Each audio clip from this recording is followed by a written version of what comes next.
So something that I've always really wanted to talk about is Dragon Kaneki not surviving at the end of Tokyo Ghoul Re. Now, there's a lot of different scenarios, there's a lot of different situations and concepts that you could build with that type of ending, generally kind of wrap in a lot of different important things. One specifically that I want to talk about, which I don't think has ever really been kind of constructed in a way regarding that type of ending, is how ironic it would have been for Kaneki to ultimately die at the end. There's a lot of reasons why I think this, and obviously for me personally this would have been my preferred ending. I guess what helps kind of wrap in this ending and kind of the importance of it, with not only how the ghoul world and the human world kind of coexist with one another, but also specific characters that are actually portrayed more heavily during the ending that kind of bring some sort of relatability to them, which ultimately plays off onto Kaneki. There's two characters that I specifically want to talk about. They're very interesting and they definitely got their most development points, or at least some revolutionary development points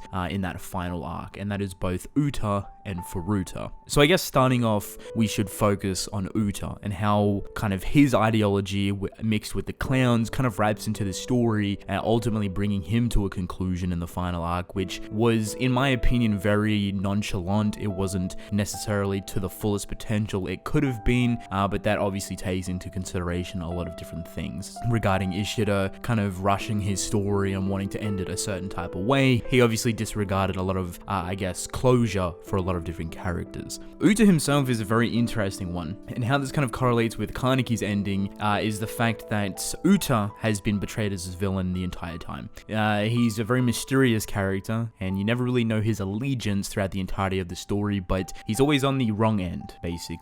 At least opposing Kaneki in some way, shape or form, even though they've never really gone head to head like that. Uta has always kind of helped and benefited other people to get to a certain point and achieve a certain goal, obviously aligning himself and the clowns, with Furuta being the biggest one. So Uta being portrayed as a villain is a pretty normal thing. However, when you get to the ending of the story, you find out a lot about the clowns and how they actually think, their ideology, why they're doing the things they're doing, and it actually puts in perspective a much bigger issue, a much more real issue. It makes Uta, as well as the clowns, as well as a majority of ghouls that may have been misinterpreted, a lot more relatable. It makes you feel for these characters, or these ghouls, even though they are victimized to a very large degree. It's not some sort of justification for what they've done, but it does help you kind of relate with them and understand them fully. So as kind of all of the malicious events that the clowns have kind of had their hands in, we find out that their ideology and what they're trying to do is actually a lot more pure in nature. Realistically, they just didn't want to be subjugated. They didn't want to be controlled or be at the bottom of the food chain regarding humans, and they didn't want the humans to have that type of control over them. It wasn't necessarily retaliation to a certain extent, but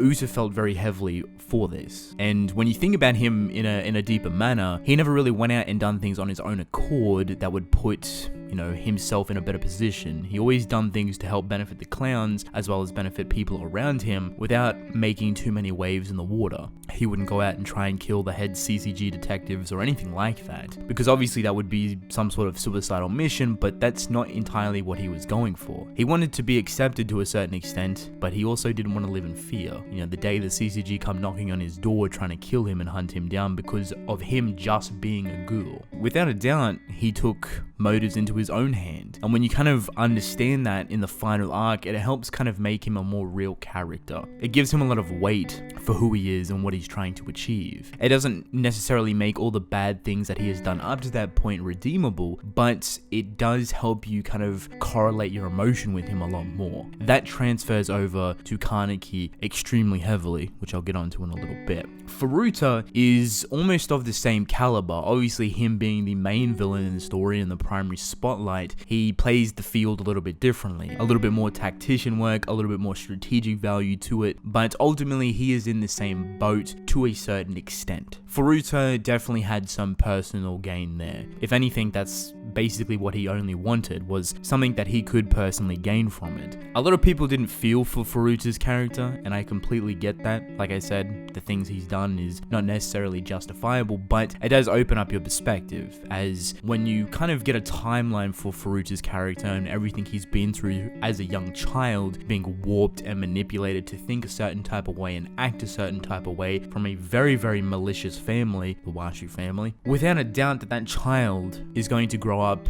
a certain type of way, live a certain type of lifestyle, and ultimately be pushed down a direction that is not of their own accord. Now, this is very important because one of the primary constructs of Tokyo Ghoul and Tokyo Ghoul Re is being pushed down a direction that is not your own nature. It's not a path that you have built on your own accord. It's something that has been constructed for you and that you are forced to actually take. This is where Furuta and Kaneki, as well as Uta even, share a lot of similarities. As much as Furuta and Uta are depicted as these big bad villains because they are pushed into the spotlight, because they are forced even, I feel like I can confidently say that even though Furuta done a lot of really evil things, a lot of it was definitely pushed by the V organization that held a lot of power to do these certain things, to act this certain way, and to ultimately push this massive dragon structure into the world. All Furuta wanted was Rize, and at the end of it, that's most likely what he would have got, just Rize. He wouldn't have used the dragon structure to completely obliterate half the world or use it to create some super beings or anything like that. All Furuta wanted was Rize, and that was a personal goal that he had since the beginning. Funny enough, that's the only goal he had since the beginning, to be with Rize,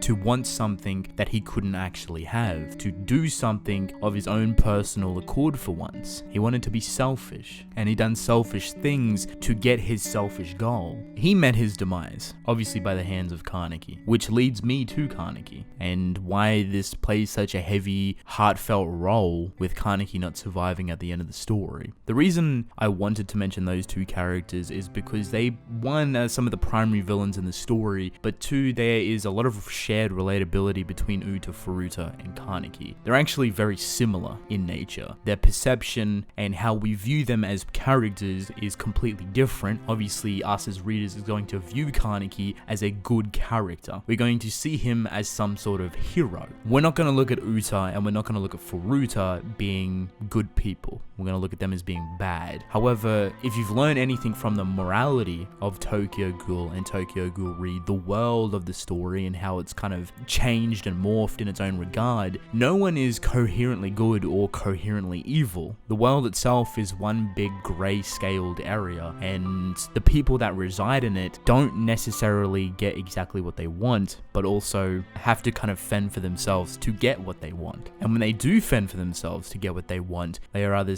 deemed a hero or they're deemed a villain. What I'm trying to say here is that the similarities between Kaneki, Furuta, and Uta, I think, are very justifiable to a lot of different things. It's like saying by the end of the story, the amount of bad things that Kaneki has done, it may not be on purpose, but the amount of damage that Kaneki has caused subconsciously is 10 times greater than Furuta and Uta most likely combined. Does that make Kaneki an evil person? Does that make Kaneki a villain? Does that make Kaneki a bad person? There's a lot of times that Kaneki has actually had malicious intent behind it. However, it's misconstrued in a way to make it seem somewhat redeemable for us as readers.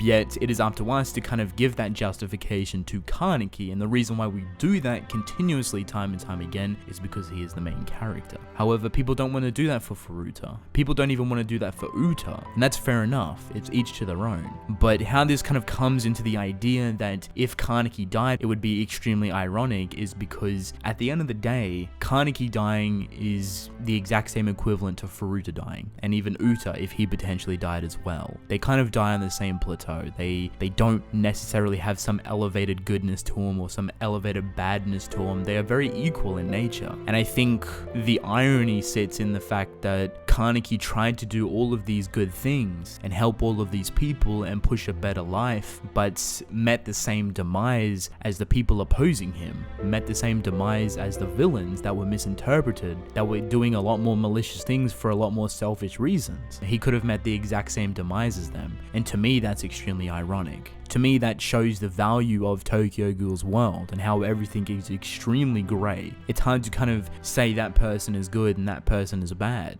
Kaneki, at the end of the day, had very selfish desires. Hell, he pushed a lot of people away, he changed a lot of people's lives, he's ruined a lot of people's lives, and killed a majority of people, be it may subconsciously, for a selfish goal. But his selfish goal was wrapped in the better morality of him trying to better the future of ghouls, something that the clowns were trying to do, to a certain extent. And Furuta had a massive selfish desire. It's funny to me that these characters equal out so incredibly well, but are yet viewed so incredibly differently. And I think it's a very interesting conversation to have when you look at these characters. There's a lot of other characters in the story that are very similar to this, but these are the primary ones that I can think of, and how this would affect kind of a story or a timeline where Kaneki ultimately would have died at the end. And funny enough, Kaneki dying at the end of the story is something that is extremely ironic in nature, as he's very equal to a lot of his villains, to a lot of his enemies. They've all just taken different directions to get to a certain point. And even if you view it like that, Kaneki doing all these good things to end off with a bad note, Furuta doing all these bad things to end off on a bad note, and then Uta doing all these bad things to end off on a half decent good note, you see the timeline skewing over. They're very equal in a lot of different ways. And I think a lot of you guys would have some very interesting opinions about that. With that being said, that's basically it. I hope you guys enjoyed. Let me know how you feel about this. Kaneki, Furuta, Uta, all kind of similar in nature, just different directions, different ideologies. It's a dog-eat-dog world out here. But that's basically it, and I will see you in the next one.